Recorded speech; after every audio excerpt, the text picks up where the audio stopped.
What's going on, family? This is Scrapbook Boxing, Museum of the Forgotten Fisticuffs series. I want to take a look at another dynamic featherweight champion.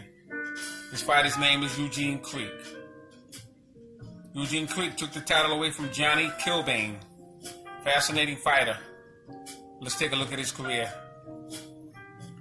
Now, Eugene Criqui was born on August 15, 1893, near Paris. He weighed 122 pounds and stood 5 foot 4.5 inches.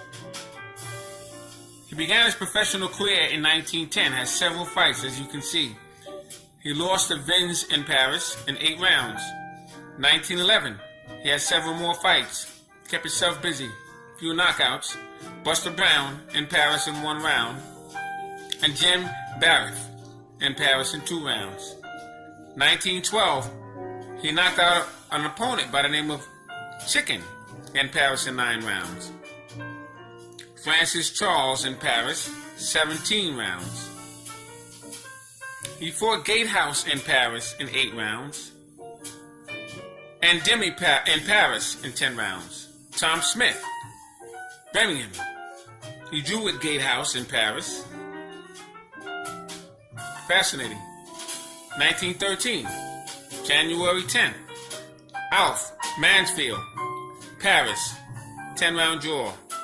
January 18th, Tessie Duray, Paris, defeated him in 10 rounds. April 21st, he fought Sid Smith in Paris and lost in 20 rounds. May 23rd, Jimmy in Paris, killed him in 6 rounds. Now they're just providing the first name of the opponents here, the first part of his career. October 4th, Johnny Daly in Paris and defeats him in 10 rounds. So he has 5 fights in the latter part of 1913. 1914, February 12th, he faced Percy Jones in Liverpool, defeats him in 15 rounds. March 17th, Burton in Paris, defeats him in 10 rounds. March 13th, Pac McAllister in Paris, knocks him out in 10 rounds. March 26th, Percy Jones, Liverpool, he defeats him in 20 rounds. That was in Burton, Paris. So he faced Burton in Paris on April 10th and defeats him in 10 rounds. May 16th, Abe Mantell in Paris, defeats him in 20 rounds. Now, in 1915 to 1916, he served in the French Army during World War and did no fighting in the ring during those years. 1917, he has about 8 fights. 1918, and you can see here he keeps himself very, very busy. And this is what I mean about the fighters in the past.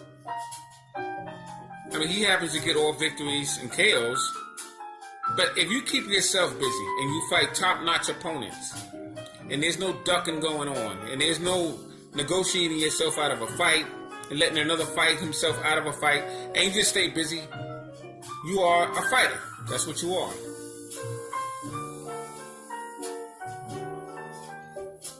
1919. Several fights in 1919. Kid Sullivan in Paris knocks him out in 1 round. That was February 6th. Now, June 27th, he would face Tom Noble, good fighter, in Paris, and he would receive a 20-round draw. July 18th, Digger Evans in Paris knocks him out in 7 rounds. Now, I showed you once before Pal Moore. He faced him in London on December 26th, but he was stopped himself in 14 rounds against Pal Moore in 1919. 1920, April 17th, he would face Joe Mendel in Paris and stop him in 12 rounds. June 26th, B. Baker in Paris, he would knock him out in 1 round. October 23rd, Vince Blackman, Sydney, Australia, he would KO him in 9 rounds. November 20th, Jack Green, Sydney, Australia, he would knock him out in 4 rounds. December 18th, Bert Spargo, Sydney, Australia. He would knock him out in 18 rounds. 1921, January 8th, Jay Sullivan, Sydney, Australia. Knock him out in 13 rounds. February 5th, Sid Godfrey, Sydney, Australia. And KO him in 10 rounds. Now this is fascinating. 1922, he would go on. And he would face guys like Ben Calicott. He would face him in Paris on April 11th, 1922. And he would get a third round knockout over that opponent. May 29th, Joe Fox, Holland Park. Knock him out in 12 rounds. June 16th, Yu, Barcelona. In Spain, he would KO him in 2 rounds. Tom Anderson, June 24th. He would knock him out in 2 rounds. Fascinating. Now, December 2nd, Billy Matthews in Paris. He would score a 17-round victory and win the World Bantamweight title of France. That was against Billy Matthews on December 2nd, 1922. 1923, June 2nd, he would face Johnny Kilbane. Now, we talked about Johnny Kilbane, and you see the opponents that Johnny Kilbane faced. He was a fascinating champion. This was in New York. He knocked him out in 6 rounds and won the World Featherweight Championship. July 26th, Johnny Dundee, New York. He would lose to Johnny Dundee in 15 rounds and lose the World Featherweight Championship. So 1 month later, he would lose the title to Johnny Dundee. And he would be stopped in 1924 on June 1st against Danny Flush. Danny Flush in Paris, he would get stopped in 8 rounds. Now I want to show you the fight of Eugene Criqui and Johnny Kilbane. But first, I'm going to go ahead and place Johnny Kilbane in my Museum of Forgotten Fisticuffs series. He was a dynamic fighter. Salute to Eugene Criqui. Let's look at that fight. Now we're looking at the Police Gazette scrapbook, and we're looking at Johnny Kilbane to your left and Eugene Criqui to your right.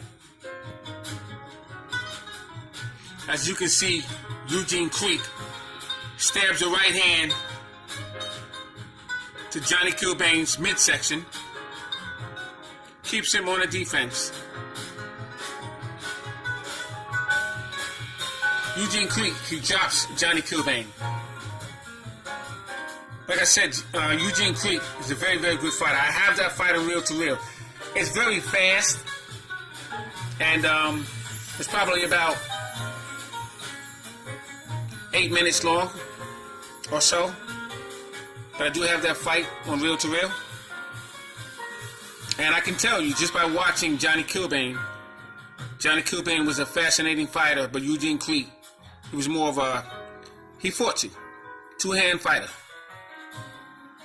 When Eugene Criqui of France won the World Featherweight Championship, I always say championship, crown, it was against Johnny Kilbane. That was a very good fight.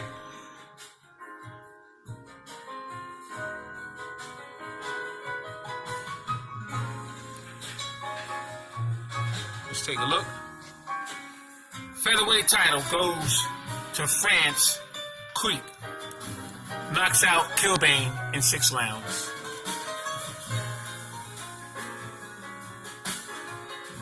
Heroes punch to heavy. It was too heavy for veteran champion. Promoter loses money. An international bout in New York. Where George Carpentier fails, Eugene Criqui succeeds. And France now boasts possession of a world boxing championship. But the thing is with Eugene Criqui, he had the title for 1 month, but he had the title. I guess that's what they're celebrating about. It held the featherweight title for 11 long years. Now they're talking about Johnny Kilbane. Now Johnny Kilbane had the title for 11 years. That's fascinating. And is now a national hero in La Belle, France. And very rightly so. They're referring to Eugene Criqui because he took a title away from a man who had the title, the featherweight championship, for 11 years.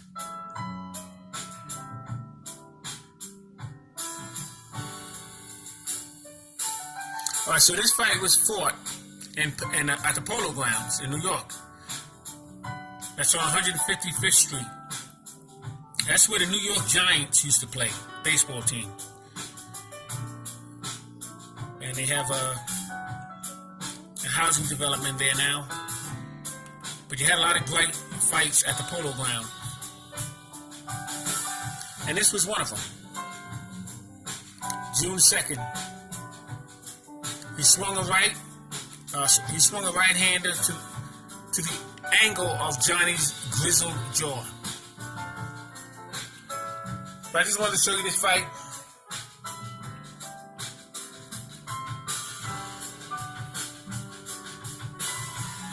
So Johnny Dundee, fascinating fighter. He's been submitted to my Museum of the Forgotten Fisticuffs series, as well as Eugene Criqui. So this is Scrapbook Boxing, Museum of the Forgotten Fisticuffs series. Salute to my subscribers. Salute to these fighters. Until the next fighter, all great fighters are never forgotten on my channel. Peace.